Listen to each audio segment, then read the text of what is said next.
Magandang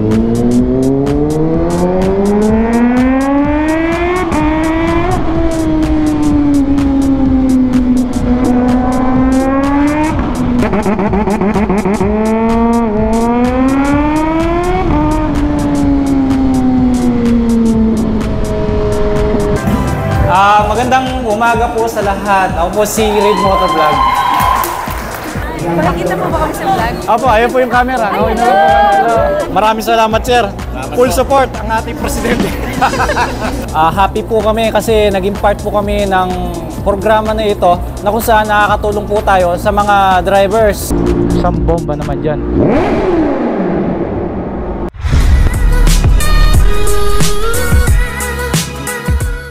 Sobrang aga ng ride ko ngayon.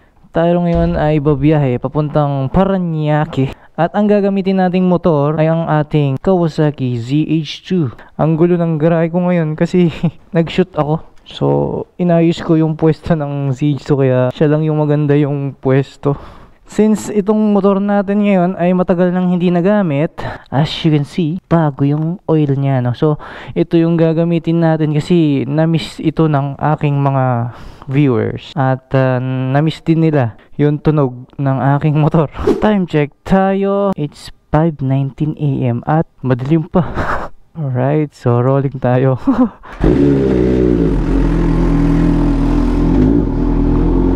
Ang ingay ng ZH2. Napuno na naman ng gamo-gamo yung helmet ko. Ang aga pa kasi. So ang biyahe natin ngayon ay puro expressway dahil yun madadaanan natin ang Skyway. Ay, may nakasabay pa tayong big bike ko.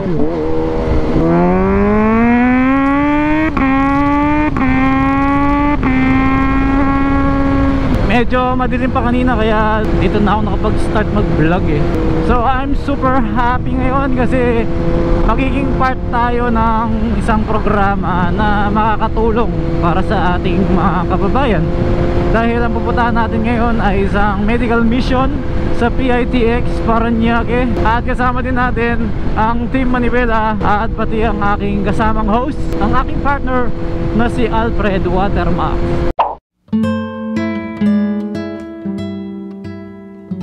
Halos matakpan na yung buong lens ng helmet ko sa dami ng gamo-gamo. Buti merong 7-Eleven dito.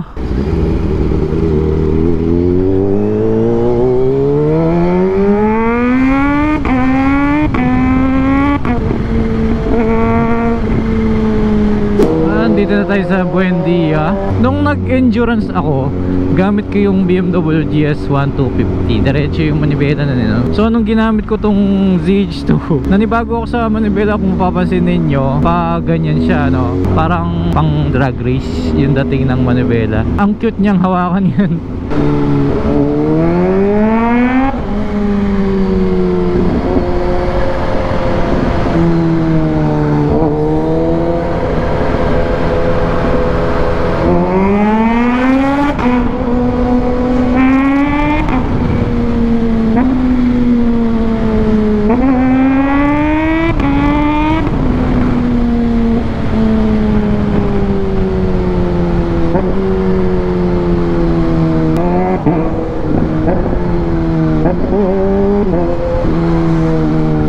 Ang iniinda ko lang talaga sa motor na to, ang tigas ng suspension. Although masusolusyonan naman yan kapag nagpalit ka ng O-rings sa rear. Kaya lang, natanong ko dati, nasa 105,000 yung suspension, no? So hindi ko muna siya na-priority, kaya pinagtsatsagaan ko lang muna yung ZH2. Pero sa performance, okay na okay siya kasi ang lakas ng motor eh. Kompleto pa yung features niya. Naku, di ko alam kung saan ako dadaan. Hindi ko alam kung mag-skyway ako eh. Mukhang hindi naman eh. Ayun sa baba.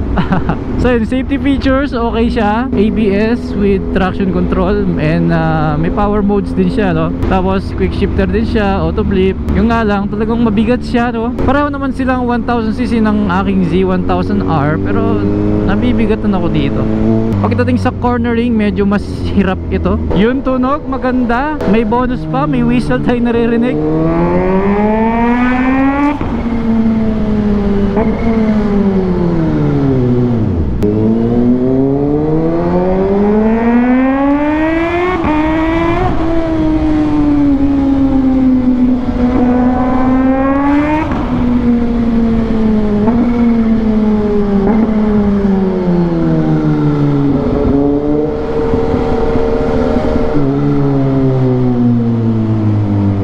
Tapos sa init naman ng engine, okay lang siya. Actually ngayon hindi ko man nararamdaman na mainit ang engine, no. Tapos ang gusto ko pa dito, kapag ka nasa expressway ka, hindi ganun kataas yung temperatura ng engine. Nasa 71 degrees Celsius lang siya.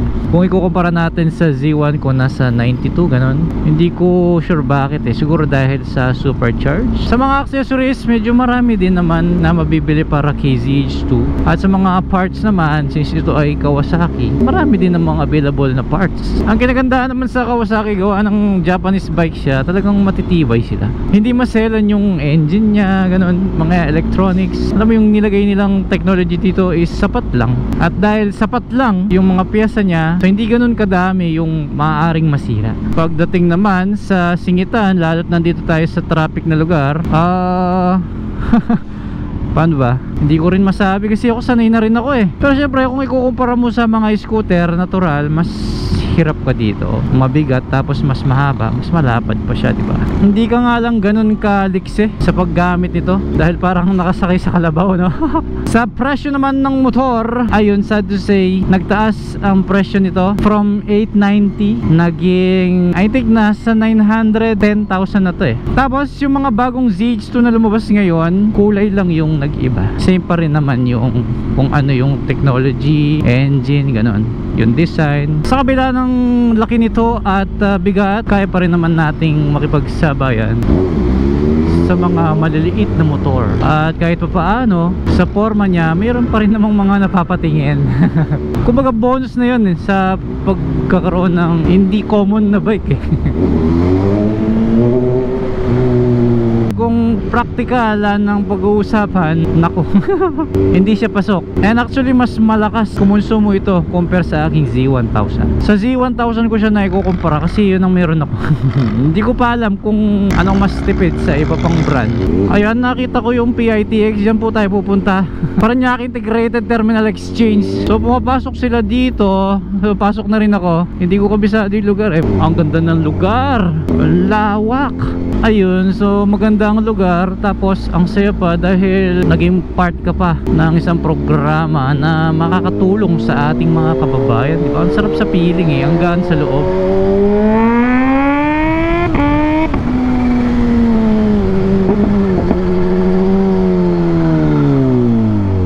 Medyo focus ako ngayon sa pinupuntahan ko, no? So buti merong PITX na signage. Ayun, ang laki ng building ah. So sa second floor ng PITX gaganapin yon. At ang bait nga ng Team Manibela eh, kasi nagbook pa sila ng hotel para sa amin ni Alfred, kasi nga malayo kami, para hindi na kami bumiyahe gaya nung ginawa ko ngayon. Bumiyahe ako ng maaga, so pwedeng kagabi eh nag-check-in na kami sa hotel para, di ba? Since ano naman, nakamotor naman ako, kaya okay naman. Ang biyahe ko lang naman mga 1 oras hanggang dito. Eto na, yung parking ang hinahanap ko niyan. Ayun oh, may parking doon oh. Ang dami pang building na ginagawa dito.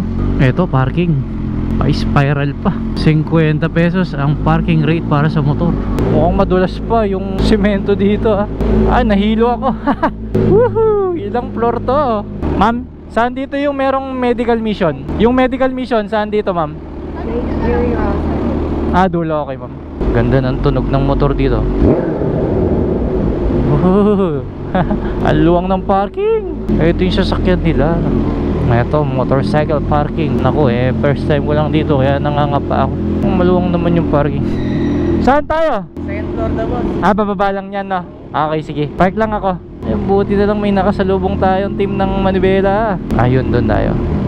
Dito tayo sa second floor ng PITX, no? So ito na yung medical mission nila. Ngayon, nag-uumpisa na. Ayun o, may libreng face mask.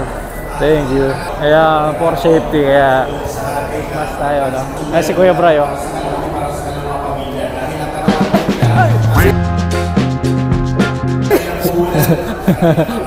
Gulat ka, no? Hindi kasi nakilala. Ang bira. Napangal po natin sila. Correct! Nagulat. Bakit? Parang nagkape yata kayo ngayon ah.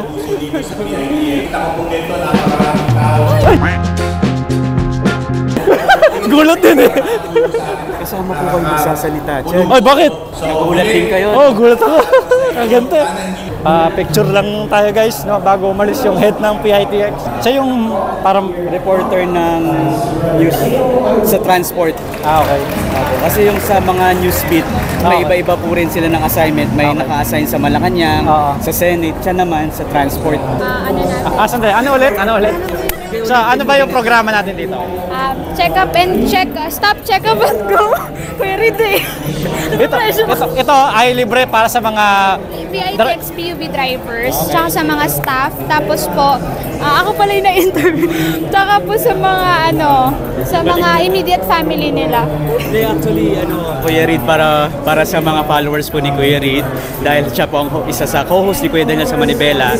Ang Manibela po kasi ay more related sa auto show, saka motorcycle. So, ang first medical mission po natin, ang target beneficiary natin, ay yung mga transport sector. Kaya isa na po dito sa PITX na kung saan yung mga bus drivers, jeepney driver, taxi driver, nagko-converge. Kaya sila po yung unang target nating matulungan para sa ligtas na pamamasada. Oo, Kuya Bray, kasi napaka-importante na malusog ang driver.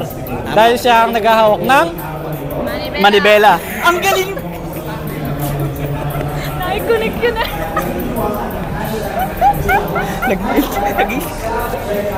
May waga. Hello po. Good morning po.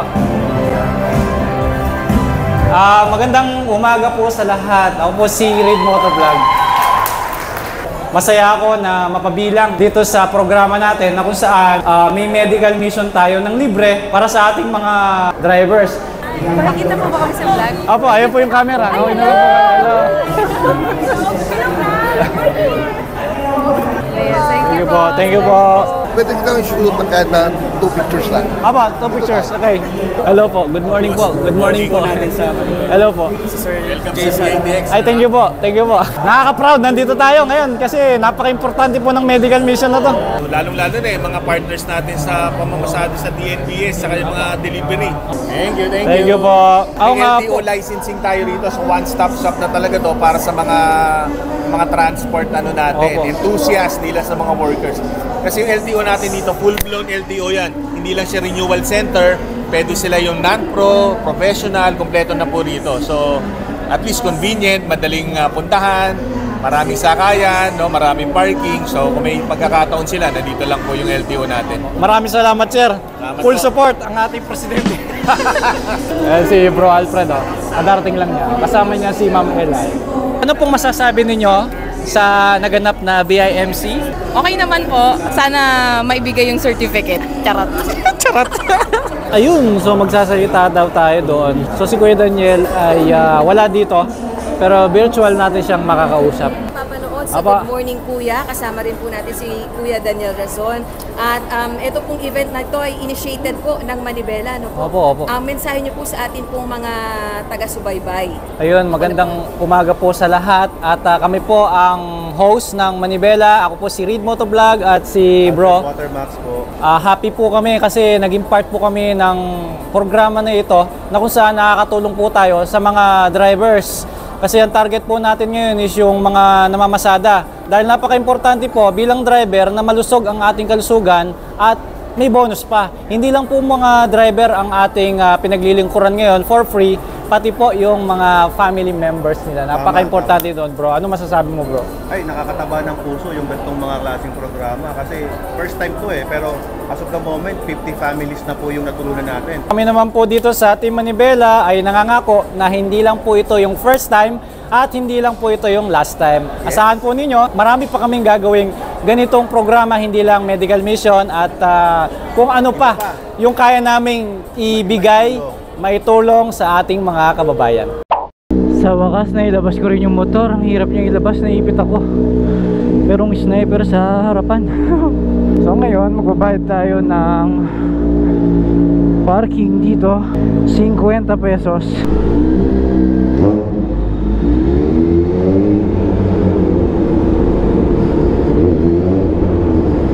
Basta magbabayad ng ticket? Saan magbabayad ng ticket? Alam ko ito, oh. Dito meron. Ma'am, dito po magbabayad ng ticket. Dito po sa motor. UH, yan. Okay. So paano nun, ma'am? Insert. Okay, thank you, ma'am. Ang galing, may time limit. Oo nga naman, no? Baka bigla kang nagbayad tapos hindi ka pa pala lalabas. So naging libre yung parking mo ngayon. Ay, sige po. Kita ko yung motor mo eh. Ay. Pagturin nga. Hirit pala ito. Thank you. Opo. Thank you, boss. Ingat, ha. Bayad ka na ng ticket. Sabi ko sa'yo eh. Naku, paano kaya to? Buti may nag-a-assist dito. Yung ay, ito lang, yung nakakatakot. Andulas nito, oh. Nakakatakot. Lalo na pababa. Nakakahilo. Galing na nagbayad ako ng ticket. May picture ako doon na pati mukha ko nakuha.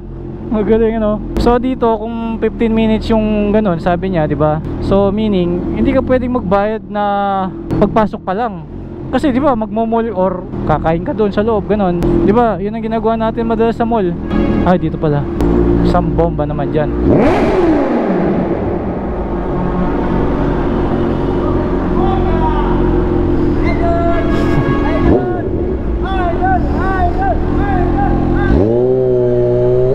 Dito na ako dito eh. Hinahanap ko yung daan. Ang daming way. Nakakalito na. Ano to? Pinapaikot niya ako dito sa loob ng building. Ay, ito nga. So yun, natapos na yung partisipasyon namin sa medical mission. Meron tayong nagawa ngayong araw na makabuluhan kahit sa ganun-ganun lang. Parang ang dami pang bakanting lote dito. Parang mala BGC rin yung lugar na to. Hindi lang tapos yung mga building like, you know. Tapos itong terminal pala na ito hanggang Mindanao, yung bus. Meron akong nakita, Piltrangco hanggang Davao sa gate 2. Lupet, di ba? Ilang oras kaya yung biyahe nun? Tsaka magkano yung pamasahe? Sabi pa ni Bro Alfred, kung nakatipid ka sa pamasahe, sa tagal ng biyahe, di kaya parang break even lang sa pagkain. Sabi ko naman, depende sa tao yan. Kung medyo malakas kumain, talagang, di ba, katumbas na niya yung pamasahe ng eroplano. Pero kung saktuhan lang, yung pa-biscuit lang, or noodles, ganun, or burger lang, katipid ka. Interested tuloy ako doon sa bus na yan, ano? Parang masarap bumiyahe ng Davao kasi nakabas ka lang, di ba, tulog-tulog ka lang doon. Bigla akong nahanginan. Ang lamega. Yung nga palang mga interview sa amin kanina, mapapalabas yun sa UNTV. At kung hindi nyo napanood ng live that time, uploaded naman yun sa YouTube. Pwede nyo balikan. Ano to? Parang hindi ko maintindihan yung daan. Kakanan na ako dito. Ang gulo. Pinapapunta ako doon para mag U-turn. Siguro para makasakay ng Skyway. Kasi may rampa dun eh. Kaso puro pa ganun naman yung way. Masyadong modern yung mga kalsada dito. Pasikot-sikot na. Galing sumingit. Usipin mo, nakarating siya dun, no? Hindi ka pala pwedeng antok-antok dito. Kailangan lagi kang nakatutok sa Google Map. Kasi kapag lumagpas ka dito, malayo yung U-turnan mo.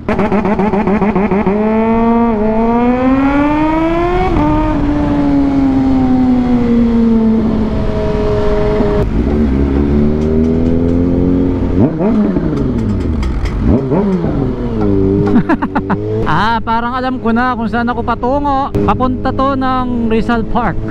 At madadaanan natin na ang pier. Yun yung MOA. Kung hindi lang ako nagmamadaling umuwi, mamamasyal muna ako sa MOA. Kaso pagka naiisip mong may gagawin ka pa sa bahay, nawawalan ka ng gana. Pangalawa, pag iniisip mo yung pamilya mo, hindi mo kasama habang namamasyal, parang hindi tama, no? Ay, may speed limit dito, 60. Buti nakita ko. Alam ko marami na nagpost dito na nahuling overspeeding eh. Familiar yung lugar eh. Tapos may signage pa. Tad-tad ng sticker si Sir, oh. Ang dami, tad-tad pala hanggang gilid, oh. Pati helmet pala, oh. Marami kasing vlogger dito sa Maynila eh. Lalong-lalo na sa Marilaki. Laging nagra-ride sila dyan. Wow, Rizal Park.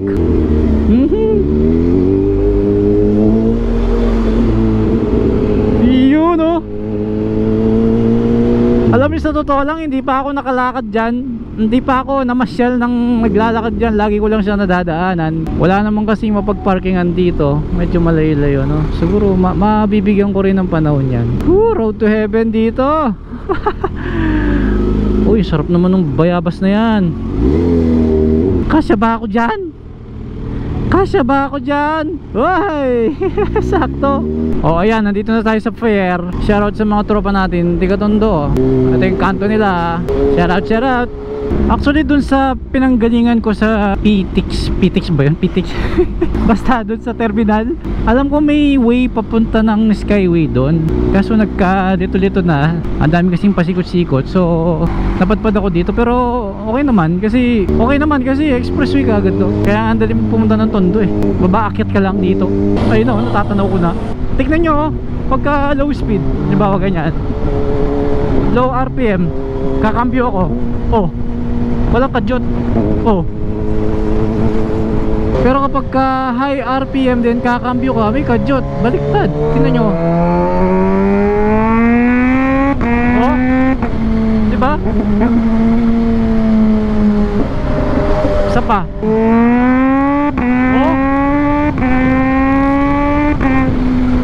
Oh. Ulit kapag ka low RPM cambio, oh, wala. Oh. 6. Oh. Ba't ganun? Siguro dahil sa epekto nung high RPM masyado, kaya, di ba, may sudden cut ng power eh. Dito dahil mahina lang yung power na need niya, so hindi ramdam yung pag-cut. Nako, simula sa taas pa lang ganito na. Lalo tuloy nakakantok. Plano ko nga pagdating ko sa bahay, matutulog muna ako at alas 12 pa lang. Ito pa lang yung gising ko talaga. Alright, counterflow. Nakakailang, hindi ako sanay na may kasulubong sa expressway. Medyo delikado rin ito pagka nahangin yung cone. Mukha tumama sa akin yan. Pero at least nakaiwas ng konti sa traffic. At dito tuloy-tuloy dyan, medyo mabagal. Yung naramdaman ko sa bandang SCTEX noon, nung sumali ako sa Boss Ironman, pabalik na kami ng Subic noon, inaantok talaga ako noon eh. So mabalik na naman yung pakiramdam na yun. At di naman ako makahinto dun sa SCTEX kasi una sa lahat walang lay-by area. Kung meron man, malayo pa. At pangalawa, naiiya ako kay Bro Alfred kasi siyempre diba, pareho na kaming malilate. So wala akong choice kundi gumalaw-galaw na lang habang nagmumotor, no? Then meron kami nakakwentuhan, kasama naming nag-endurance din. Batikan ng mag-ride sa mga endurance na ganyan. So ang sabi niya, para mawala ang antok mo, baba ka sa motor mo. Ano to, pila? Oh grabe. So pagbaba mo sa motor mo, ikutan mo ng 5 beses counter clockwise at 5 beses sa clockwise, para mawala yung antok mo. Hindi daw pwede yung mag-unat-unat kasi nga pagka na-relax yung muscle mo, lalo ka nga antukin. So ibig sabihin, kailangan hindi tayo relax kapag nagmumotor at nagdadrive. Ako naman, bukod sa maglalakad, bibili tayo ng kape na malamig. Yung Nescafe. Sana meron dito, no? Ayun, no, may Shell Select. So yun, nakailang hakbang na rin ako. Patumbas na rin to ng 10 ikot sa motor. So magtatanggal tayo ng helmet dito.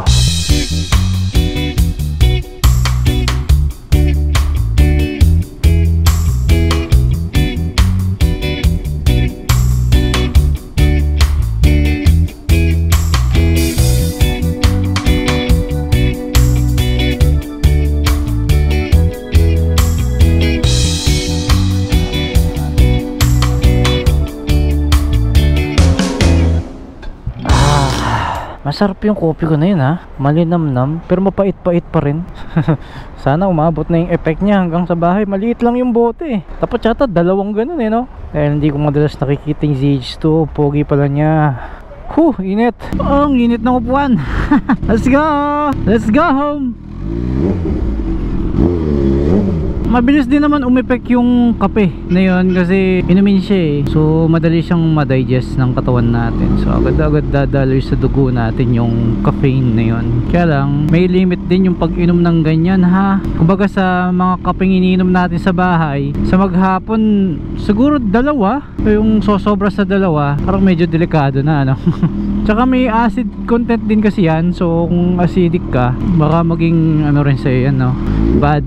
Tsaka nakakatulong din naman ito para sa mental alertness, lalo pag nagpa-vlog. Pero ayoko sanayin ng sarili ko na kape ng kape, o kaya laging umiinom ng energy drink. Gusto ko yung lakas ko natural. Sa mga ganyang pagkakataon lamang na alanganin na, no, pauwi ka na eh, tapos inaantok ka, so pwede naman pagtiyagaan, di ba? Huwag lang gawing merienda. Para naman yung epekto ng kape sa katawan natin, dahil hindi naman madalas, malakas. Kumbaga hindi pa immune yung katawan natin.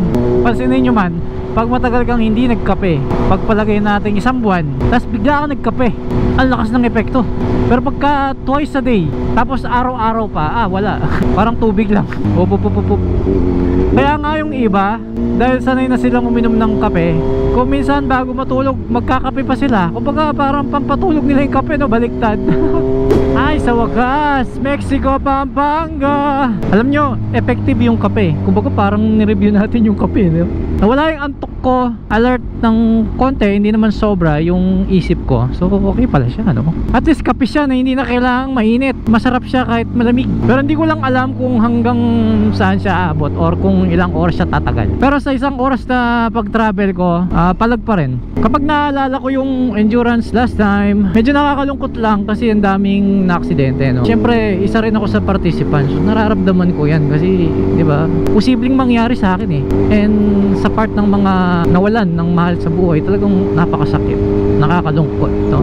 Alam mo yung kahit na natapos mo yung endurance, hindi ka pa rin 100% masaya kasi alam mo may nasawi, di ba? Kung paano gagawin o para ano, di ba? Hindi naman ako yung organizer kasi. So nag-participate lang naman tayo diyan. At bukod diyan, marami ding mga kalahok na hindi rin nakatapos.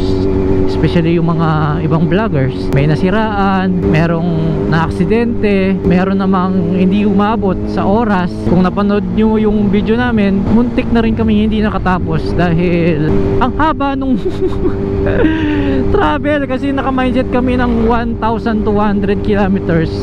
Yun pala 1,400 kilometers siya. And then paminsan-minsan humihinto kami para sa mga followers namin. Kaso talagang hindi lahat kayang hintuan, no? So dahil sa paghinto namin, humahaba yung oras namin sa lansangan. Kaya naman umabot kami ng 23 hours and a half. Ganun pa man, ang endurance na yun ay hindi naman paunahan, no? Importante lang matapos mo siya within 24 hours. So pasok naman, wala namang first to arrive, last to arrive dyan. So next year na kung sakali man na meron pang ganyan na endurance, di ko alam kung anong gagawin ng organizer para mas maging safe.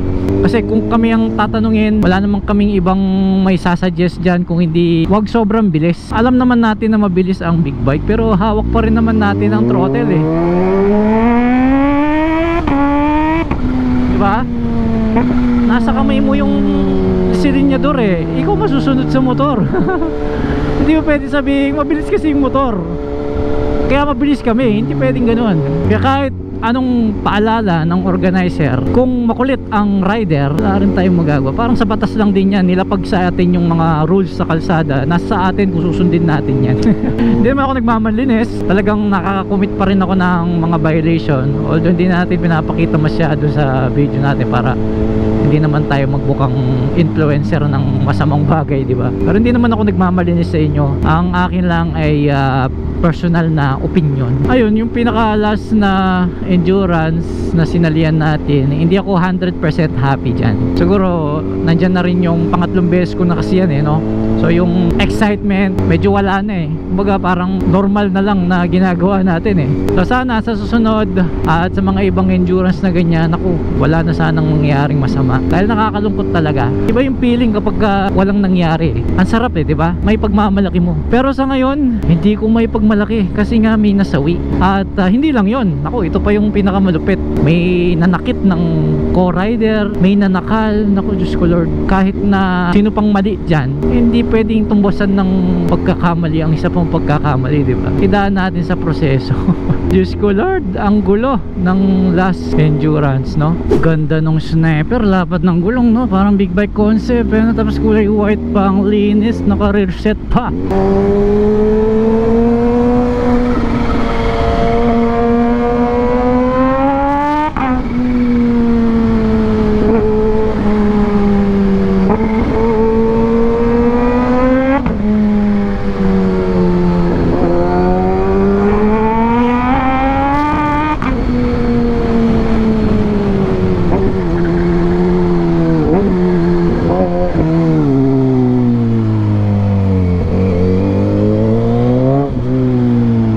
Nandito na tayo sa Mega Dike. malapit na to sa amin. Maraming salamat nga pala sa mga naghatid sa akin. At alam ko gusto nyo akong ihatid sa bahay, pero malapit naman na to guys. At pagdating natin sa bahay kasi magpapahinga na si Kuya Reed mo. At guys, hanggang dito na lang muna. See you next vlog. At ako'y mag-outro.